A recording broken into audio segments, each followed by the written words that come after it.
Everyone will tell you that long sales pages work. Well, most people will anyway. But do they?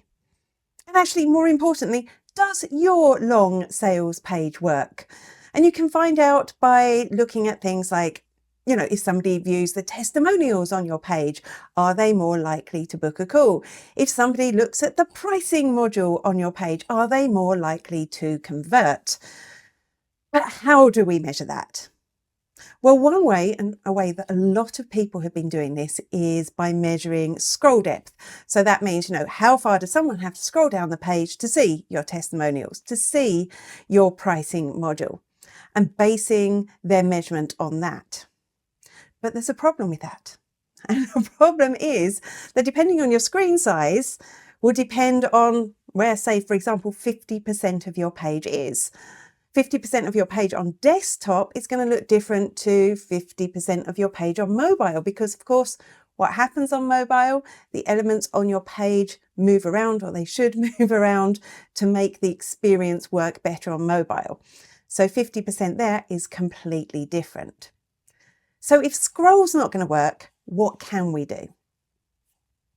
Well, one thing that you can do is you can create an element visibility trigger and event in Google Tag Manager. Now, I know that sounds scary, but it's actually not. It's quite straightforward to set up, and I'm going to show you exactly how to do that. Now, I'm working with my WordPress site here, so we're going to go into WordPress first, but this will work with other website building tools. You just need to work out how to do it on your specific tool if it's not WordPress. So step one is to make sure that the element you want to measure has an element ID. That's the easiest way to do it. There are other ways as well, but we're going to stick with element ID here. So let's go to WordPress. I'm going to add an ID to a block in WordPress. If you click Edit Page at the top of the page. And now I'm going to scroll down and find that element. And here it is. Now this block is a reusable block, so I can't actually add an ID directly to it here. But if I scroll down a little bit and say, well, if they viewed all the pricing, they're going to have viewed this, which is just a spacer block that I've got. On the right hand side here, you've got page and block. I want to work on this block. And under advanced, you'll see that you have something called an HTML anchor. So I'm going to call this pricing. That's it. I just need to save the page. Great stuff. Okay, so that is my first step. And now if I view that page, and if I scroll down all the way to the element I want, and then if I inspect this element, here we can see, and we can see it's got an ID now. It's got ID pricing. So far, you have your element ID set up. Now we need to go into Tag Manager and set up the pieces that are going to send that data to Google Analytics. So let's head into your Tag Manager now and set up a trigger. Click into triggers on the left-hand side. All a trigger does really is it tells Tag Manager to make a note when something happens on their website. And in our case, the thing that happens on our website is people view that element on that page. So click on New, give it a name, and we're going to create an element visibility trigger. I like to label my triggers so that I know what they are later. So EV, event visibility, it's easy for me to find. And a dash, and then viewed, done for you, pricing, if I could spell. Right, next I need to choose my trigger type. And we said, as before, it's element visibility. Selection method, we have ID or CSS selector. I'm using ID. I've done that because it's the quickest and easiest way to do it. The element ID is going to be that HTML anchor that we set up on the WordPress site, which was pricing. So we'll put that in all lowercase. Everything else stays the same except for this bit at the bottom because I only want it to trigger on my Done For You service page. I might have other elements on other pages on my website called pricing. For this, I just want my Done For You. So if I click Some Visibility Events, select a variable, and I'm going to choose Page Path.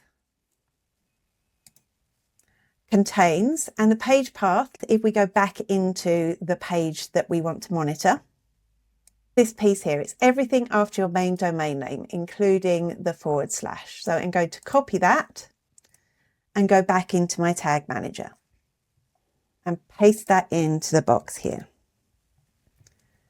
And now save. And now your trigger's set up. We just need to connect that trigger to a tag to send that data over to Google Analytics. So back into Tag Manager to set up that tag. On the left-hand side, click on Tags, New,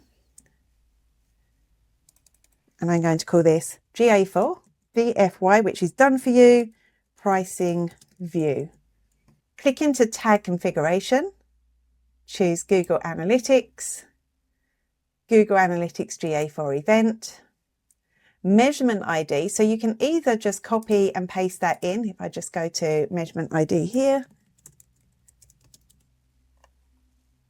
it will show you can copy and paste that in.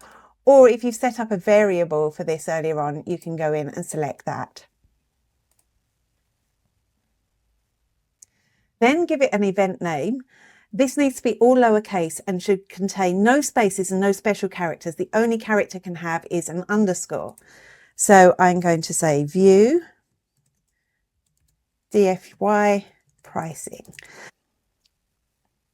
And then I need to add my trigger.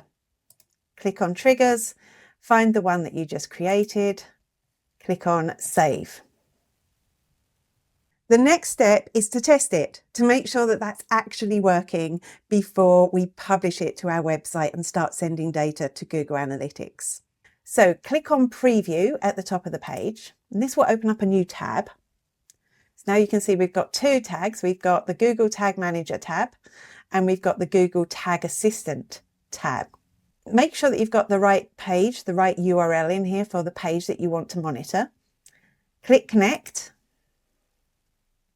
And now we've got a third tab open, and this opens up the web page you want to monitor, and you can see this should appear that your Tag Assistant is connected. And over in this tab, you can click on Continue, and you can see all the tags that have been fired as soon as I opened up that page. Now, right now, you shouldn't have that new tag there. We can see at the top here also we're in Google Tag Manager. We're interested in what happens in the Google Analytics account, so I'm going to click into that. Right, now here's the test. If I scroll all the way down to that pricing element, does that tag trigger? So I'm going to click into the page and I'm going to scroll down.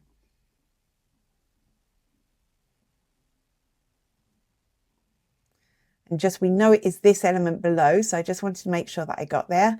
Fingers crossed, going back in, and there we go. We can see that we now have that view DFY pricing. That is now going to be a custom event that will appear in your Google Analytics. Or it will be, because there's one more thing that we need to do. We need to publish this so Google Analytics will start monitoring it. So if I go back into our first Google Tag Manager, we just clicked the preview last time. If I click on Submit, add a name, always say what it is that you've done.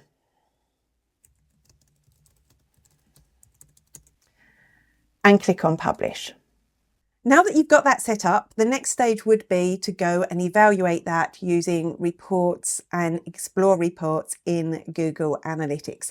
That's for another video.